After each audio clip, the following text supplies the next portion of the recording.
Hello အားလုံးမင်္ဂလာပါခင်ဗျာဒီနေ့မှာတော့ဗောနော်ကျွန်တော် orbital လေးကိုဘန်ကောက်မြို့လေးမှာရှိတယ်လုံမနေပါဘန်းချင်လာပြီးတော့နားယူနေပါတယ်ခင်ဗျာ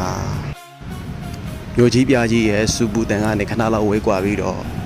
ခုလိုသဘွားရဲ့လေးပြေလေးညင်းလေးကိုရှူရှာရတဲ့ခိုက်တန်လေးကကျွန်တော်တို့အရင်တန်မို့ရှိတဲ့ခိုက်တန်ဆိုလည်းမမားပါဘူးခင်ဗျာ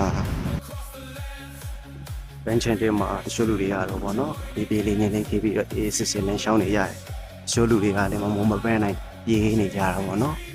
ဒီလိုပဲဟောသူတို့ရဲ့အားလဲရှင်ကိုပေါ့နော်အကျိုးရှိရှိအသုံးချနေရမြင်မိရဲ့ညနေပဲရောက်တော့ဘန်ချန်တင်းမှာပေါ့နော်လူတိုင်းပါဝင်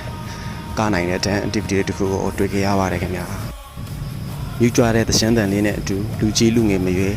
ပျော်ရွှင်ရွှင်နဲ့ပါဝင်ကားခုံလာမြင်ရတော့ကျွန်တော်လည်းနည်းနည်းပါဝင်လှူရှားခဲ့ပါတယ်ခင်ဗျာ